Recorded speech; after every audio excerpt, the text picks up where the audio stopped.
नमस्कार मित्रांनो, पुन्हा एकदा राजकीय गुरु गन्नीबाबा आपल्या समोर आहे. पुन्हा एकदा नवीन विषय, नवीन चर्चा. मित्रांनो, आजचा आपला विषय आहे चर्चेतील लढती, यामध्ये मावळ मतदारसंघ. परंतु मित्रांनो, विषयाला सुरुवात करण्यापूर्वी जे माझ्या चॅनलवरती पहिल्यांदा आलेले आहेत त्यांनी पटकन माझ्या चॅनल सबस्क्राईब करून घ्या. तर मित्रांनो, मावळ लोकसभा मतदारसंघ हा महाराष्ट्रामधील चर्चेतील लढतीपैकी एक आहे आणि त्याचं कारणही तसंच आहे की राष्ट्रवादी काँग्रेसचे सर्व असलेले शरद पवार साहेब यांचे नातू आणि अजित पवार साहेब यांचे चिरंजीव पार्थ पवार हे स्वतः निवडणुकीच्या रिंगणामध्ये आहेत. आणि जेव्हा आपण मावळ मतदारसंघाचा विचार करायला जातो तेव्हा आपण हे पण पाहिलं पाहिजे की पार्थ पवार हे निवडणुकीच्या रिंगणापर्यंत कसे पोहोचले. जेव्हा लोकसभा 2019 साठी उमेदवारी घोषित करणं सुरू होतं तेव्हा शरद पवार साहेबांनी असं सांगितलं होतं की पवार कुटुंबातील मोजके लोकच लोकसभेच्या निवडणुकीमध्ये असतील.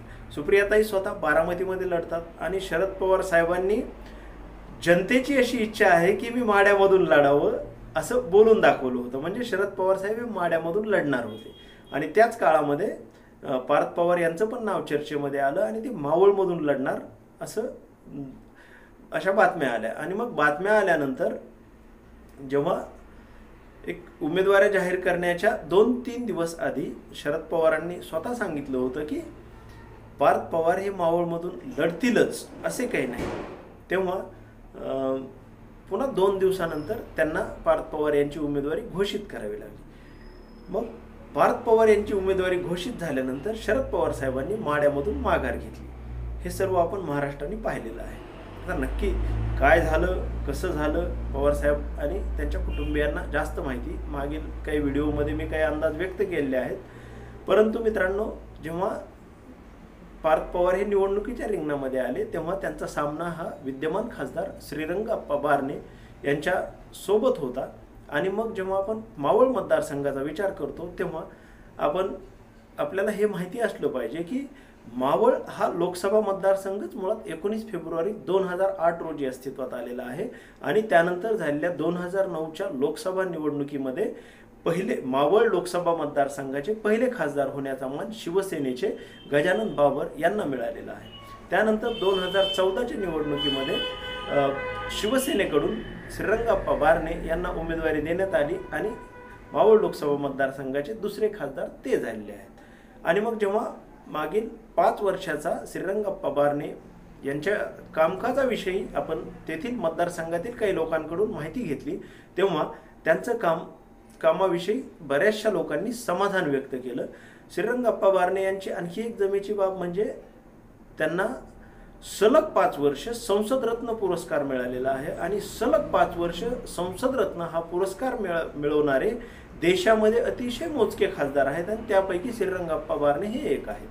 आणि मग अशा दिग्गज खासदाराच्या समोर पार्थ पवार हे नक्की किती टिकाव धरू शकतात हे पाहणं रंजक ठरेल. आणि हे पाहण्यासाठी आपल्याला विधानसभा मतदारसंघनिहाय सर्व माहिती पाहणं आवश्यक आहे. आणि मग जेव्हा आपण मावळ लोकसभा मतदारसंघामधील विधानसभा मतदारसंघ निहाय माहिती पाहायला जातो तेव्हा तिथं 6 विधानसभेचे मतदारसंघ आहेत, ज्यामध्ये पिंपरी, चिंचवड, मावळ, उरण, कर्जत आणि पनवेल असे हे 6 मतदारसंघ आहेत. आता या 6 मतदारसंघामधील पक्षीय बलाबलाचा विचार केला तर तिथे भाजपचे 3 आमदार आहेत, शिवसेनेचे 2 आमदार आहेत आणि राष्ट्रवादी काँग्रेसचा 1 आमदार आहे. परंतु त्या भागामध्ये शेतकरी कामगार पक्षाची ताकद चांगली आहे आणि ती ताकद ही राष्ट्रवादी काँग्रेसच्या बाजूने असल्यामुळे, शरद पवारांच्या बाजूने असल्यामुळे शरद पवारांना आणखी थोडासा जास्त विश्वास निवडून येण्याबाबत आहे. तसेच मावळ हा मतदारसंघ बारामतीपासून जवळ असल्यामुळे शरद पवार आणि अजित पवार यांचे त्या मतदारसंघातील लोकांशी चांगले घनिष्ठ आणि जिव्हाळ्याचे संबंध आहेत. आणखी एक महत्त्वाचा मुद्दा पार्थ पवारांच्या बाजूने तो असा की जेव्हा श्रीरंगाप्पा बारणे यांना उमेदवारी जाहीर झाली त्यापूर्वी शिवसेना आणि भाजपा या स्वबळावर जाणार होत्या आणि चिंचवड येथील लक्ष्मण जगताप जे भाजपचे आमदार आहेत यांनी लोकसभेसाठी तयारी करून ठेवली आणि अचानकपणे युती झाल्यामुळं लक्ष्मण जगताप हे नाराज झाले आणि मग तेही आपल्या बाजूने उभा राहू शकतील अशी एक शक्यता पवार कुटुंबियांना होती आहे. आणि अजित पवार आणि त्यांच्या तशा काही भेटीही झाल्या. परंतु भाजपच्या प्रत्येक पदाधिकाऱ्याला, प्रत्येक नेत्याला, प्रत्येक आमदाराला आणि प्रत्येक मतदाराला एक बंधन आहे की त्यांना जर मोदींना पंतप्रधान करायचं असेल तर त्यांना त्यांचे स्वतःचे खासदार निवडून आणण्यासोबतच त्यांच्या मित्रपक्षाचे खासदार निवडून आणणंही तितकंच बंधनकारक आहे. मग एक एक सीट महत्त्वाची आहे आणि आपण मागं पाहिलेलं आहे की फक्त एका मताने वाजपेयी यांचं सरकार त्या काळी गडगडलं होतं आणि एक मताची किंमत नक्की काय असू शकते हे आमदार लक्ष्मण जगताप पण नक्कीच चांगलं जाणून असतील आणि त्याच प्रकारच्या वरिष्ठांकडून काहीतरी बोलणं झालेलं असल्यामुळे मागील काही दिवसांपासून ते स्वतः श्रीरंगाप्पा बारणे यांच्यासोबत प्रचार दौऱ्यांमध्ये दिसायला सुरुवात झाली आहे.